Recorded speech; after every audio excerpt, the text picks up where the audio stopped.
of being more powerful. Because we sometimes get a little bit obsessed with that. You know, if it's more powerful, it's going to be better, right?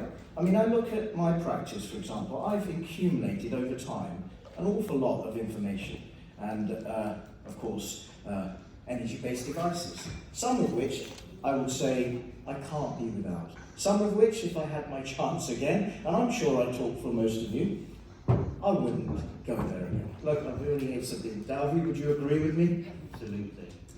And why do we do that to ourselves? I tell you why we do that to ourselves. And we do need to reflect on this. It's often because we are driven by hype, by marketing, by other colleagues that might have, it's like the Joneses complex, you know, if somebody else has got it and they're doing well out of it, well, let's have some of that. So there's lots and lots of machines out there, and you know, some of these machines, like I said, that one in particular, I probably wouldn't have rebought.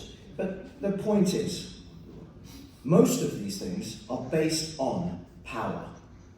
And you know, what we need to understand is actually, we need to think about a paradigm shift. So my focus today is going to be very much the other way around. It's going to be on non-thermal, low-level laser therapies. And I've had to have an epiphany on this because, quite frankly, we need to understand what are we trying to achieve. Now, let's have a show of hands of those men. Find your goal percentage that you would like to see. How many of you in the 3-4%?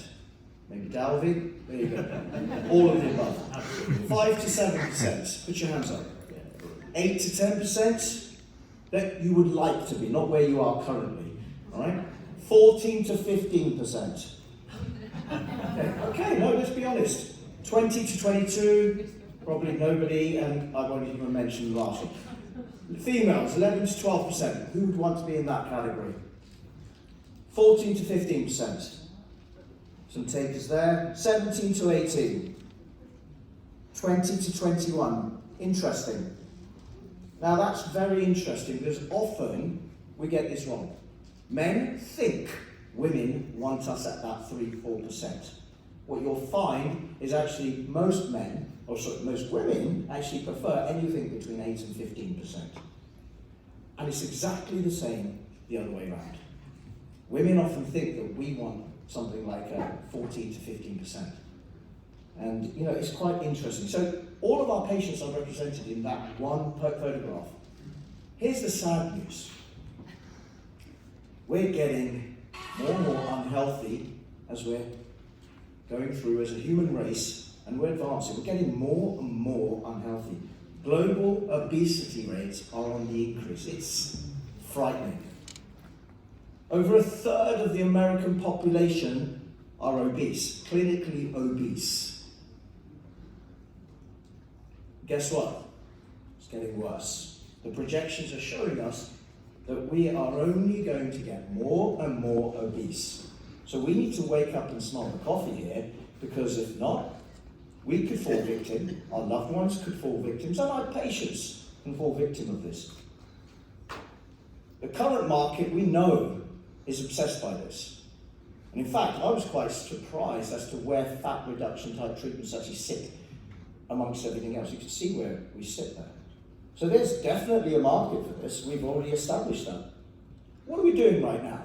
We're either doing some form of surgical liposuction, we're either freezing, cryolipolysis, or heating. Or we can rely on photochemical change, which is very, very interesting, using non-thermal lasers. And let's discuss that.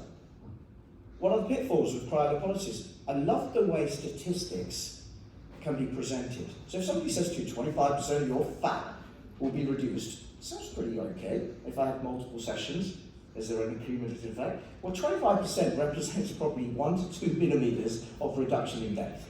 That's, for those of you who are American, that's like the size of a nickel. UK and Europeans, you're talking maybe half the size of a euro, the depth. That's hardly noticeable. Is it any wonder our patients are dissatisfied with their treatments? And then, of course, we have the big problem. We all know about this, it's well established, and I don't think it's as rare as it's made out to be. And the biggest problem I'll talk about is, do these fat cells actually regenerate? Is there a place for thermal lasers? Yes. So I'm not here telling you don't use thermal lasers. There is absolutely a place for thermal lasers. For fat reduction, in my opinion, no. And I'll explain why.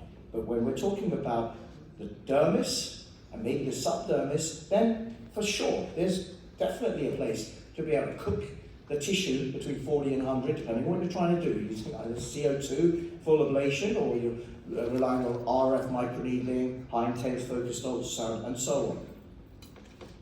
So lots and lots of studies to show the importance of this. So let me go back to my initial question. Should we be destroying fat cells, or should we be preserving them? Well, it won't come as a shock. Fat is actually an endocrine organ, and it's responsible for many very important functions in your body. And so, if we think that it's okay to suddenly reduce the number of fat cells and rely on the fat cells that you have, then that is quite a misguided mechanism and thought process. On the other hand, non-thermal laser technology has been shown to be very sustained. And that's really important, because let's be honest, your patients don't just want a plaster on the problem, they don't just want to come and have a temporary fix. They want sustained results. Everybody does. So fat destruction has been shown to be a temporary state, and there are double-blind, multi-center, randomized studies that I can throw at you about this. It's so well established that regeneration is actually inevitable. It's not a question of if, it's a question of when. Thermal lasers absolutely have a place. And in this case, what I'm using is high-intense focused ultrasound, because I can vary the depth, I can vary the temperature to actually bring about dermal tightening, denaturing the collagen, which is great if you know what you're doing and you're trying to actually bring about textural change and changes in elasticity and improving neocollagenesis, very much so. And this is the RF machine that I use. That's the Dual and that's the Artemis. When I'm looking at the benefits of non-thermal lasers, particularly for fat reduction, this actually opens up many other opportunities that we didn't even think that existed. Because actually, low-level laser therapy has a significant effect on mitochondrial efficiency. And if you understand that actually the powerhouse of every single cell in your body, bar maybe red blood cells, contain mitochondria, and it's so important to make sure that your mitochondrial health is of optimum and performing optimally. Unfortunately, as we age often because of the fact that our mitochondrial efficiency is lessening as we're aging. And quite apart from anything else, when we talk about inflammation, we talk about disease processes, we talk about cancer. It's all at the heart of what is happening with this mitochondria. Guess what? Low-level laser therapy has been unequivocally demonstrated. It's been one of the key components and technologies to be able to fire up these mitochondrial health, improve the production of ATP. You're not only going to feel better, but you're actually going to be more efficient as a unit to actually sustain that fat reduction. So there are many